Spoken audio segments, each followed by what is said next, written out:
நேற்று நைட்டு பாத்திரம் கழுவுறதுக்கு ஒரு பிரச்சனையாக இருக்கும். சுபிக்ஷா பாருவை கூப்பிட்டு கழுவ சொல்லியிருப்பாங்க. அப்போ பாரு வந்து நான் வினோத் கிட்ட சொல்லிட்டேன்னு சொல்லியிருப்பாங்க. சுபிக்ஷாவும் நான் வினோத் கிட்ட சொல்லிட்டேன்னு சொல்லியிருப்பாங்க. கடைசி வினோத் வந்து பாருவை கழுவ சொல்லியிருப்பாரு. அப்புறமா பாரு கழுவியிருப்பாங்க. அந்த பிரச்சனைக்கு அப்புறமா என்னாச்சுன்னா நேற்று நைட்டு சுபிக்ஷா கழுவும் போது பாத்திரம் ரொம்ப கம்மியாக விழுந்திருக்கு. இன்றைக்கி மார்னிங் வந்து பாரு கூப்பிட்டு வச்சு சுபிக்ஷா கிட்ட சொன்னாங்க, இந்த மாதிரி நேற்று நைட்டு பாத்திரம் வந்து உனக்கு கம்மியாக தானே இருந்துச்சு, எனக்கு பீரியட்ஸ், எனக்கு ரொம்ப கஷ்டம், எனக்கு வேலை செய்ய முடியாது, இப்போ மார்னிங் சிங்கில் பாத்திரம் கம்மியாக இருக்குது, ஸோ இன்றைக்கி மார்னிங் நான் எடுத்துக்கிட்டுமா அப்படின்னு சொல்லிட்டு சுபிக்ஷா கிட்ட கேட்டாங்க. சுபிக்ஷாவும் சரி ஓகே நீங்கள் எடுத்துக்கோங்க, உங்களுக்கு உடம்பு முடியலன்னா பரவாயில்ல, நீங்களே மார்னிங் டர்ன் எடுத்துக்கோங்க அப்படின்னு சொல்லிட்டு உடனே ஓகே சொல்லியிருப்பாங்க. அது பாத்திரம் வந்து இப்போ கழுவும் போது ஆனால் நிறைய பாத்திரம் வந்திருக்கு. அப்போது பாரு வந்துட்டு புலம்பிட்டே பண்ணியிருந்திருப்பாங்க போல இருக்குது. அதனால இப்போது லைவில் சுபிக்ஷா கூப்பிட்டு என்னான்னு கேட்குறாங்க.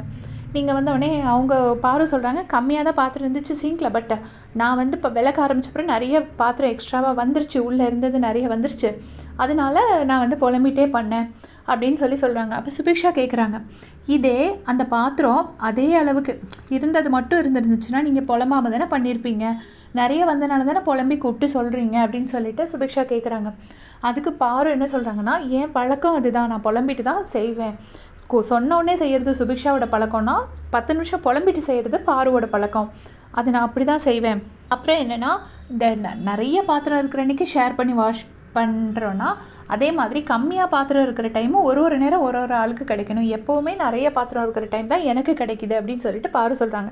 அப்போ சுபிக்ஷா சொல்கிறாங்க, அதெல்லாம் ஒன்றும் இல்லை, நான் அன்றைக்கி கானா வினோத் நான் கழுவும் போது நான் பார்த்தேன், வினோதை நான் கழுவும் போது 2 வேலையும் ரொம்ப ஜாஸ்தி பாத்திரம் தான் இருந்துச்சு, அவரும் அதை தான் கழுவினார், நான் கழுவும் போதும் நேற்று ராத்திரி தான் எனக்கு கம்மியாக இருந்துச்சு, மற்றபடி நானும் நிறைய இருக்கும் போதெல்லாம் கழுவிருக்கேன், நீங்கள் இருக்கும்போது தான் நிறையன்னு கிடையாது அப்படிங்கிற மாதிரி சுபிக்ஷா எக்ஸ்பிளைன் பண்ண ட்ரை பண்ணுறாங்க.